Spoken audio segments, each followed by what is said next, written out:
Hello everyone, welcome back to my YouTube channel Blessed Twinkle. Today we are gonna go through the numericals of chapter number 10, Solution and Colloids, and we are gonna go through the important numericals of this chapter, okay, which are from the book as well as from the past papers. तो अगर आप इन numericals को prepare कर लेंगे for your examination, so you will be never stuck in the numericals of solution and colloids, okay. So moving to the first question, first numerical, we have calculate the molarity. हमें molarity find out करनी है किसकी solution की prepared by dissolving 4.5 gram of NaOH solution, 500 centimeter cube of water. हमें molarity find out करनी है solution की जो कि बना हुआ है 4.5 gram of NaOH और 500 centimeter cube of water. उसके लिए हम सबसे पहले हम डेटा बनाएंगे. मोलैरिटी का फॉर्मूला हमारे पास होता है moles of solute divided by volume of solution in litres. सबसे पहले हम डेटा बना लेते हैं. मास ऑफ NaOH जो हमारे पास गिवन है वो है 4.5 ग्राम. वॉल्यूम ऑफ वाटर हमारे पास 500 centimetre cube. Density of water is 1 ग्राम पर सेंटीमीटर क्यूब. और मोलर मास हम कैलकुलेट करेंगे तो हमारे पास आएगा 40 ग्राम पर मोल. फॉर्मूला लगाएंगे. Molarity is equals to moles of solute divided by volume of solution in litres. In litres भी कह सकते हैं, इन डेसीमीटर क्यूब भी कह सकते हैं, because litres are equal to decimetre cube. First we need to calculate the number of moles of NaOH solution present in the solution. Number of moles find out करने का क्या फॉर्मूला है? Mass of solute, मास किसी भी चीज़ का mass in grams divided by molar mass of that substance. 4.5 divided by 40 हमारे पास नंबर ऑफ मोल्स आ गए जो कि हैं 0.1125 मोल्स. अब हमें वॉल्यूम फाइंड आउट करना होगा लीटर्स में. यहाँ पे हमारे पास किस में गिवन है? सेंटीमीटर क्यूब में. लीटर्स में करने के लिए हमें क्या करना पड़ेगा? 1000 से डिवाइड कर देंगे. इसको हमने 1000 से डिवाइड कर दिया, हमारे पास लीटर्स और वीकेंड से डेसीमीटर क्यूब में हमारे पास वॉल्यूम आ गया जो कि है 0.5 litres. Now we can use the formula to calculate the molarity of the solution. Molarity is equals to moles of solute divided volume of solution in litres. Values put की हमने, हमारे पास मोलैरिटी आ गई जो कि है 0.225 m. Therefore, the molarity of the solution prepared by dissolving 4.5 gram of NaOH in 500 centimeter cube of water is 0.225 m. Moving to the next question, question number 2. The solubility of AgCl at 25 centigrade is 1.40 raised to power minus 3 gram per decimeter cube. Its molecular mass is 143.5. What we have to calculate? We have to calculate the molarity of the AgCl solution. और हमारे पास second part क्या है? 3.86 gram of NaOH is dissolve in 2.5 decimetre cube of solution और हमें उसकी भी molarity find out करनी है. सबसे पहले हम डेटा लिख देंगे इसका. हम दोनों क्वेश्चंस को सेपरेटली सॉल्व करेंगे, ओके. सबसे पहले फर्स्ट क्वेश्चन का फर्स्ट डेटा लिख लेंगे हम. सॉल्युबिलिटी ऑफ AgCl हमारे पास क्या है? 1.40 रेज़ टू पावर माइनस 3 ग्राम पर decimetre cube. Molar mass of AgCl हमारे पास क्या गिवन है? 143.5. फॉर्मूला हम कौन सा यूज़ करेंगे? मोलैरिटी का, जो कि हमने क्वेश्चन नंबर 1 में यूज़ किया था. To calculate the molarity of solution, first we have to calculate the number of moles of AgCl present in 1 decimeter cube of solution. Number of moles किस तरह फाइंड करते हैं? Mass of solute, mass of the substance divided by molar mass of that substance. Divide कर देंगे हम, हमारे पास number of moles आ जाएंगे जो कि है 9.74 raise to power minus 6 moles. अब हम फॉर्मूला लगा के मोलैरिटी फाइंड आउट कर सकते हैं. मोलैरिटी हमने फाइंड आउट कर दी जो कि है 9.74 रेज़ टू पावर माइनस 6, क्योंकि कोई भी चीज़ अगर 1 से डिवाइड होगी the answer will be the same. Second part of the question, उसका डेटा हमने लिख दिया है. मास of NaOH divide by volume of solution. इसमें हम मास NaOH का सेम लेंगे, मास लेंगे और उसको डिवाइड मोलर मास से करेंगे जो कि 40 है. डिवाइड करने के बाद हमारे पास नंबर ऑफ मोल्स आ जाएंगे जो कि है NaOH के, जो कि हैं 0.0965. इसको हम डिवाइड कर देंगे 2.5 डेसीमीटर क्यूब से. इसमें हमने डेसीमीटर क्यूब को कन्वर्ट नहीं किया क्योंकि लीटर्स डेसीमीटर क्यूब के बराबर ही होते हैं. So we have taken the same value.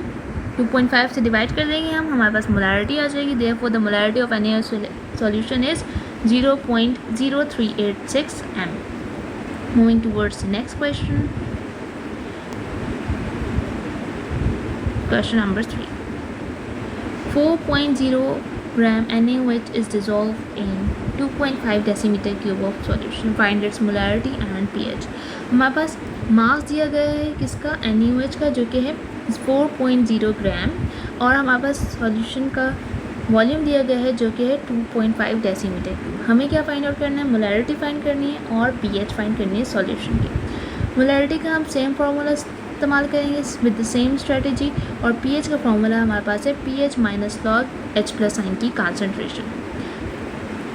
इनकी वैल्यूज़ पुट करने से पहले सबसे पहले हम number of moles find out करेंगे. As usual number of moles find out किए, इनको वैल्यूज़ में पुट कर, इनको फार्मूलाज में पुट कर दिया. इनकी वैल्यू हमारे पास आ गई मोलैरिटी की 0.04 m. अब यहाँ पे हमारे पास H प्लस आइंस नहीं है NaOH में, हमारे पास OH है. OH माइनस आइन की कंसनट्रेशन निकालेंगे NaOH से, like this. Moles of NaOH divided by volume of solution in litres, 0.1 divided by 2.5 L. 0.04 हमारे पास concentration of OH minus ion. अब हम फॉर्मूला लगाएंगे पीएच का. पीएच का फॉर्मूला लगाएंगे जो कि है pH minus log H plus आइन की concentration.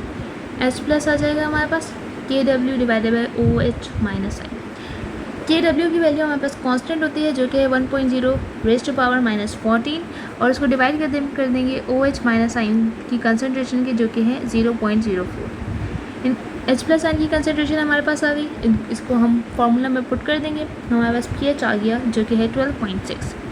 Therefore the pH of the NaOH solution is 12.6. Moving to the next question. 19.6 gram of H2SO4 is dissolved in 50 centimeter cube of water to make a solution. Okay. What mass of NaOH should be dissolved in 250 centimeter cube of water to prepare the solution of the same molarity as that of H2SO4, which is sulfuric acid? इसमें सबसे पहले हम data बना लेंगे. Mass of H2SO4 19.6 given है हमारे पास. Volume of water हमारे पास गिवन है 50 सेंटीमीटर क्यूब. इसको हम बाद में डेसीमीटर क्यूब में कन्वर्ट कर देंगे by dividing by 1000. Volume of NaOH हमारे पास है 250 सेंटीमीटर क्यूब. फार्मूला हम इसमें मोलैरिटी का यूज़ करेंगे, नंबर ऑफ मोल्स का यूज़ करेंगे, और मास को फाइंड आउट करने के लिए हम नंबर ऑफ मोल्स के फार्मूले को रीअरेंज कर देंगे. सबसे पहले हमें मोलैरिटी फाइंड आउट करनी है H2SO4 की.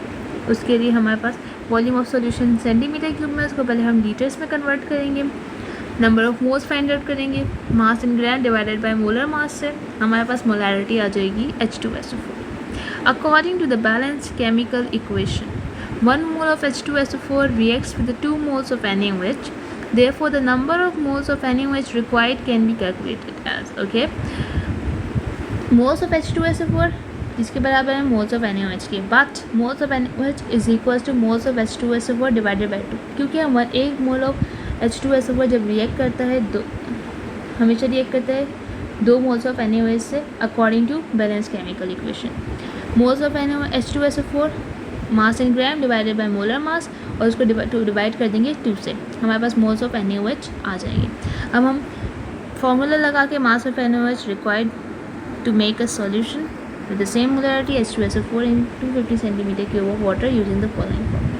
फॉर्मूला लगा के mass of NaOH find out कर देंगे, मास फाइंड कर देंगे, हम मोल्स को मल्टीप्लाई कर देंगे मोलर मास से, हमारे पास मास आ जाएगा जो कि है 4 ग्राम. Therefore the 4 gram of the NaOH solution should be dissolved in 250 centimeter cube of water to prepare the solution of the same molarity as that of H2SO4. Now we have next question number 5. Automotive antifreeze is 60% weight by weight aqueous solution of ethylene glycol, which is C2H6O2. We have 2 parts in this question: molarity of the solution or mole fraction of ethylene glycol in the solution. Molarity of the solution same तरीके से हम find करेंगे. पहले हम data लिख देंगे कि automotive antifreeze is 60% weight by weight aqueous solution of ethylene glycol, और मोलर मास हम ethylene glycol का कैलकुलेट करके लिख देंगे जो कि है 62.07. मोलैरिटी फाइंड आउट करेंगे सॉल्यूशन की. मोल्स ऑफ सॉल्यूट को वॉल्यूम ऑफ सॉल्यूशन से डिवाइड करेंगे. Mass of ethylene glycol in 100 gram of solution is 60%. Okay, तो 60% 100 ग्राम से माइनस कर देंगे जो कि हमारे पास आ जाएगा 60 ग्राम.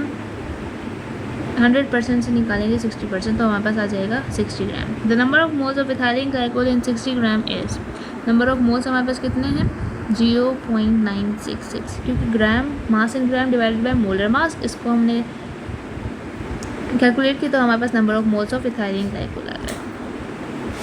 अब हमारे पास number of moles of ethylene glycol आ गए हैं। अब now we have to calculate the volume, okay, in solution in litres. हम डेंसिटी के फॉर्मूले से वॉल्यूम का निकाल लेंगे, जो कि डेंसिटी हमारे पास अप्रॉक्सीमेटली 1.1 ग्राम पर मिलीलीटर है। तो इससे हम लोग वॉल्यूम ऑफ सॉल्यूशन निकाल लेंगे। The molarity of the solution is, molarity हमारे पास नंबर ऑफ मोल्स को डिवाइड कर देंगे लीटर से। नंबर ऑफ मोल्स हमारे पास क्या है 0.966 और हमारे पास वॉल्यूम क्या है 0.0901। मोलैरिटी फाइंड आउट करनी है, जो कि हमारे पास आएगी 10.6 m। Second part of this question is mole fraction of the ethylene glycol. Mole fraction actually होता क्या है, जिस भी कंपोनेंट का हम नंबर ऑफ मोल फ्रैक्शन निकाल रहे हैं, उसके नंबर ऑफ मोल्स को हम डिवाइड कर देंगे टोटल नंबर ऑफ मोल्स जो कि ऑल कंपोनेंट्स ऑल रिएक्टेंट्स के हैं। The total number of moles of the solution is moles of water plus moles of ethylene glycol, okay.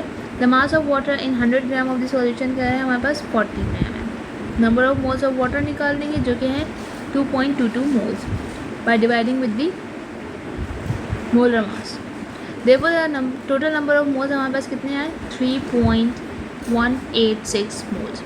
Total number of moles को मतलब second हमें find करने हैं ना number of mole fraction of ethylene glycol, तो हम moles of ethylene glycol को divide कर देंगे टोटल नंबर ऑफ मोल्स से, like moles of ethylene glycol divided by total number of moles, जो कि हमारे पास आया 0.303 और अगर परसेंटेज में निकालें तो हमारे पास आएगा 30.3%। अब हमारे पास नेक्स्ट क्वेश्चन है question number 6 and it is the last question of this video. Question number 6 हमारे पास क्या है, हमारे पास एक सॉल्यूशन है जो कि 46 ग्राम ऑफ एथेनॉल और 180 ग्राम ऑफ वाटर से मिलकर बना है, और हमें इन दोनों कंपोनेंट्स के मोल फ्रैक्शन फाइंड करना है। इससे सबसे पहले हमें number of moles find out करने पड़ेंगे इनके by dividing their masses with their molar mass, okay। let's move to the question। Data देखेंगे सबसे पहले हम mass of ethanol, mass of water, molar mass of ethanol हम कैलकुलेट करेंगे और मोलर मास ऑफ वाटर।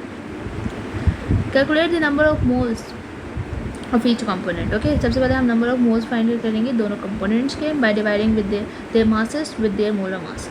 हमारे पास नंबर ऑफ मोल्स आ गए इथेनॉल के भी और वाटर के। इथेनॉल के हमारे पास है 1.0 मोल्स और वाटर के हमारे पास है 9.99। सबसे पहले हम इथेनॉल के मोल फ्रैक्शन निकालेंगे, number moles of ethanol divided by total mass, total moles, और moles of water divided by total moles, number of moles. Mole fraction of ethanol हमारे पास क्या आया 0.091 और हमारे पास मोल फ्रैक्शन ऑफ वाटर हमारे पास आया 0.909। Therefore, the mole fraction of the ethanol in the solution is 0.091 and the mole fraction of water in the solution is 0.909. Thanks for watching. Make sure to subscribe to my channel Blessed Twinkle, like and share the video. Allah Hafiz.